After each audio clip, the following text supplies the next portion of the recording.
बात तिलवारा घाट की है। तिलवारा घाट में हम लोग ब्रह्मचारी थे सन 2004। वहीं की बात है, वहाँ की बात आपको सुनाता हूँ। एक सरदार जी थे। सरदार जी और उनकी धर्म पत्नी दोनों बहुत आस्था के साथ गुरु जी के दर्शन करने आया करते थे। एक दिन वो सुबह सुबह आते थे और दर्शन करके फूल चढ़ाकर चले जाते थे। एक दिन वो आहार के पश्चात आए दोनों पति पत्नी, और बड़ी भक्ति और बड़ी श्रद्धा के साथ उन्होंने कहा, आचार्य भगवान आपको हम अपना भगवान मानते हैं। उन्होंने कहा, आचार्य भगवान आपको हम अपना भगवान मानते हैं, और हम ये मानते हैं कि जब से आप हमारे जीवन में प्रवेश किया है, हमारे जीवन में सुख शांति है और सब कुछ है, सब बात है, लेकिन एक चीज़ नहीं है, हमारा कोई भी बालक या कोई बच्चा नहीं है। और मैं तो ये मानती हूँ कि आपके दरबार में मैं ये मांग कर रही हूँ कि मेरी कोख भर जाए। ऐसा रखा। अब आचार्य श्री ये गृहस्थों की बातों पे कोई मुस्कुरा दिए, ओम। आचार्य श्री का एक ही होता है, कोई कुछ बोलता है तो बस सिर्फ कहते थे ओम, इसके अलावा कुछ नहीं। आचार्य श्री ने ओम बोला और वो जो गृहस्थ थे वो चले गए।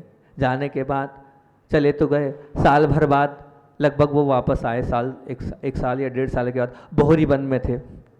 तो बोहरी वन में वो दोनों सरदार जी और उनकी धर्मपत्नी दोनों के दोनों आई। एक बच्चा उनके हाथ में था, एक बच्चा उनके हाथ में था।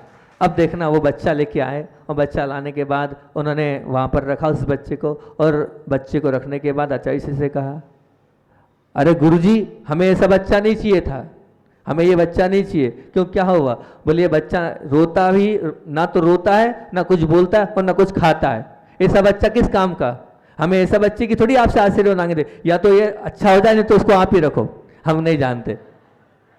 आचार्य श्री मुस्कुराए, आशीर्वाद दिया, ओम। उस वक्त भी उनका क्या शक्ति था? ओम। मुस्कुराते हुए उन्होंने आशीर्वाद दिया और फिर वो बच्चे को उठाया, चल दिए। अब फिर वो पुनः 3-4 दिन बाद वो सरदार जी और उनकी धर्मपत्नी जबलपुर की थी, 3-4 दिन बाद फिर आ गए वो। और फिर उन्होंने कहा, बोले आचार्य श्री अब ये बोलता भी है, मतलब कुछ करता भी है, हंसता भी और खाने भी लग गया। आपका आशीर्वाद ऐसे ही हमेशा हमारे पे बना रहेगा तो हमारा तो कल्याण निश्चित तौर से है। बोलिए आचार्य भगवान विद्यासागर जी महामुनि राज की।